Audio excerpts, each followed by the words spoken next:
5 Ways to Listen Better by Julian Treasure. We are all losing our listening. We spend roughly 60% of our communication by listening, but we are not very good at it. We retain only 25% of what we hear. Now, not you, not this talk, but that is generally true. Let's define listening as making meaning from a sound. It's a mental process and it's a process of extraction. We use some pretty cool techniques to do this. One of them is pattern recognition. So in a cocktail party like this, if I say, David, Sarah, please pay attention. Some of you just set up. We recognize patterns to distinguish noises from signal, and especially our name. Differencing is another technique we use. If I left this ping noise on for more than a couple minutes, you would literally cease to hear it. We listen to differences with discount sounds that remain the same. And then there's a whole range of filters. These filters take us from all sound down to what we pay attention to. Most people are entirely unconscious of these filters, but they actually create our reality in a way because they tell us what we are paying attention to right now. I'll give you one example of that. Intention is very important in sound. In listening, when I married my wife, I promised her I would listen to her every day as it is for the first time. Now, that is something I fall short on a daily basis. But it's a great intention to have in a relationship. But that's not all. Sound places us in a space and in time. If you close your eyes right now in this room, you are aware of the size of this room by the reverberation and the bouncing of the sounds of the surfaces. You are aware of how many people are around you because of the micro noises you are receiving, and sound places us in time as well, because sound always has time embedded in it. In fact, I will just suggest that our listening is the main way that we experience the flow of time from past to future. So, sonority is time and meaning. It's a great quote indeed. I said at the beginning, we are losing our listening. Why did I say that? Well, there are a lot of reasons for this. First of all, we invented ways of recording. First, writing, then audio recording, and now video recording as well.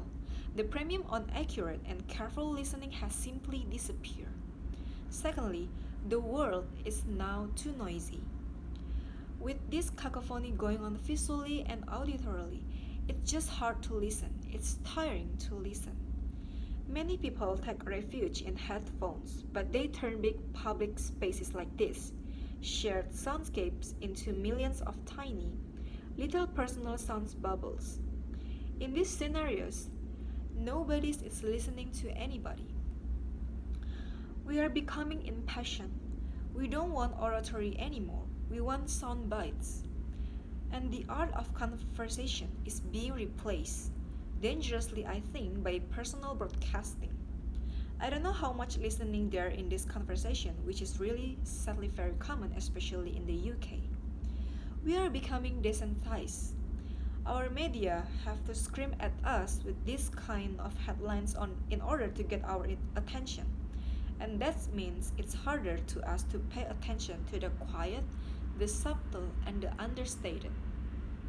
This is a serious problem that we are losing our listening. This is not trivial actually, because listening is our access to understanding. Conscious listening always creates understandings, and only without conscious listening can these things happen. A world where we don't listen each other at all is a very scary place indeed. So I'd like to share with you 5 simple exercises, tools you can take away with you to improve your own conscious listening. Would you like that? Sure? Okay, good. The first one is silence. Just 3 minutes a day of silence is a powerful exercise to reset your ears and to recalibrate, so that you can hear the quiet again. If you can't get absolute silence, go for quiet. That's absolutely fine. Second, I call this the mixer.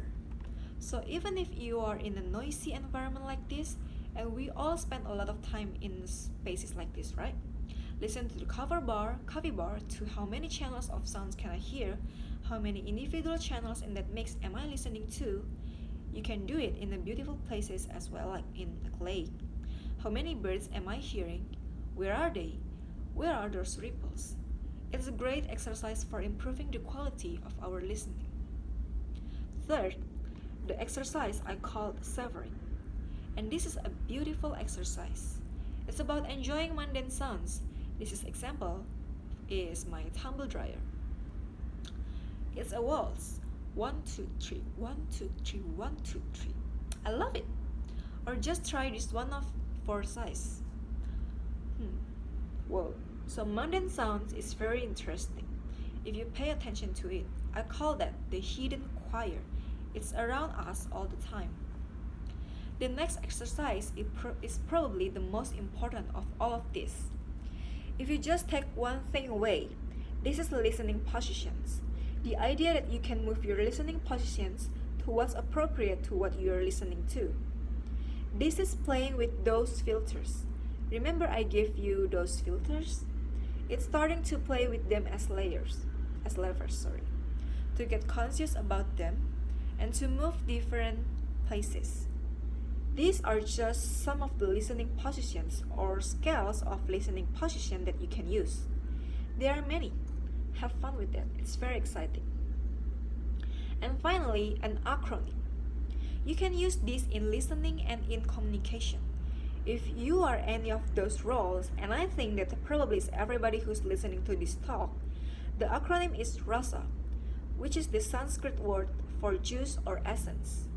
And RASA stands for receive, which means pay attention to the person, appreciate, making little noises like oh, okay. Summarize the word so is very important in communication. And lastly, ask question after words. Now sound is my passion, it's my life. I wrote a whole book about it, so I live to listen.